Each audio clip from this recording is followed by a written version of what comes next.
Hi friends, இன்றைக்கி நம்ம வீடியோவில் ஒரு சாம்பார் தாங்க பார்க்க போகிறோம். இது தோசை இட்லிக்கு ரெண்டுத்துக்குமே ரொம்பவே நல்லாயிருக்கும். இதோட ஸ்பெஷல் என்னென்னு பார்த்தீங்கன்னா ஃப்ரெஷ்ஷாக அரைச்சி சேர்க்குற மசாலா தாங்க. வாங்க வீடியோக்குள்ளே போகலாம்.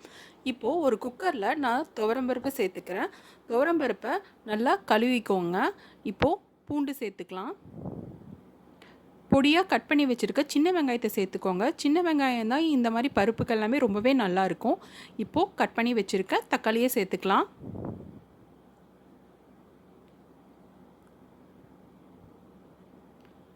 விளக்கெண்ணெய் சேர்த்துக்கோங்க. இந்த மாதிரி பருப்பு வேக வைக்கும்போது இந்த மாதிரி நீங்கள் விளக்கெண்ணெய் சேர்த்திங்கன்னா பருப்பு நல்லாவே வெந்து வருங்க. கொஞ்சமாக நம்ம மஞ்சத்தூள் சேர்த்துக்கலாம். இப்போது இது எல்லாத்தையும் கொஞ்சம் தண்ணி ஊற்றி குக்கரில் ஒரு 4 விசில் வச்சு வேக வைக்கலாம். இப்போ நம்ம பருப்பு எல்லாம் ரொம்பவே நல்லா வெந்திருக்கு. இதை மசிச்சு விட்டுக்கோங்க. இப்போது மசாலா அரைக்கிறதுக்கு ஃபஸ்ட்டு ஒரு பேன் நல்லா காஞ்சதும் அதில் கொஞ்சம் எண்ணெய் விட்டுக்கலாம். எண்ணெய் நல்லா சூடானதும் அதில் வெந்தயம் சேர்த்துக்கோங்க. அதை லைட்டாக ஒரு வாட்டி வறுத்து விட்டுருங்க. இப்போது கடலைப்பருப்பு சேர்த்துக்கலாம். கடலைப்பருப்பு நல்லா பொரிய ஆரம்பித்ததும் நம்ம கொத்தமல்லி சேர்த்துக்கலாம்.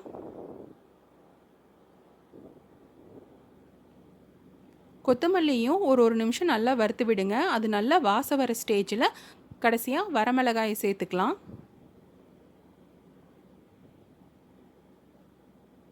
இப்போது அது நல்லா ஆறினதும் ஒரு மிக்ஸி ஜாரில் போட்டு கொஞ்சமாக தண்ணி விட்டு நல்லா அரைச்சி எடுத்துக்கோங்க. இப்போ நம்ம அந்த அரைச்ச பேஸ்ட்டை நம்ம பருப்பில் சேர்த்துக்கலாம். தேவையான அளவு தண்ணி ஊற்றிக்கோங்க. உங்களுக்கு எந்த அளவுக்கு சாம்பார் கெட்டி வேணுமோ அந்த அளவுக்கு நீங்கள் தண்ணி ஊற்றிக்கலாம். இப்போ இது எல்லாத்தையும் நல்லா ஒரு வாட்டி கிளறி விட்டுருங்க.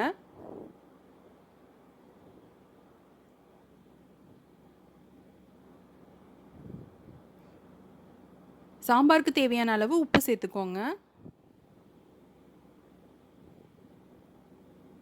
இப்போ நம்ம சாம்பார் நல்லா கொதிச்சு வருது. இந்த வாசமே ரொம்பவே நல்லா இருக்குங்க. ஏன் அப்படின்னா நம்ம ஃப்ரெஷ்ஷாக அரைச்சி சேர்த்துருக்க மசாலா தாங்க. இப்போது இதை தாளிச்சிக்கிறதுக்காக நான் இன்னொரு பேனில் சூடு பண்ணியிருக்கேன். இப்போது அதில் கொஞ்சம் எண்ணெய் ஊற்றிக்கலாம். எண்ணெய் கொஞ்சம் காஞ்சதும் அதில் பெருங்காயம் சேர்த்துக்கோங்க. இந்த மாதிரி பருப்புக்கு எல்லாமே நீங்கள் பெருங்காயம் சேர்த்துக்கிட்டிங்கன்னா நல்லாயிருக்கும். இப்போது கடுகு, உளுத்தம்பருப்பு, கடலைப்பருப்பு சேர்த்துக்கலாம். அது நல்லா பொரிய ஆரம்பிச்சதும் அதில் கருவேப்பிலை சேர்த்துக்கோங்க.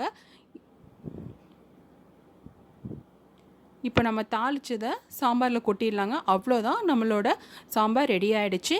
இது நீங்கள் கடையில் சாப்பிடுவீங்க இல்லையா சாம்பார், அந்த மாதிரி ரொம்பவே நல்லா இருக்குங்க. கண்டிப்பாக ட்ரை பண்ணி பாருங்கள். ட்ரை பண்ணி பார்த்துட்டு எப்படி இருந்துச்சு மறக்காமல் கமெண்ட் பண்ணுங்கள்.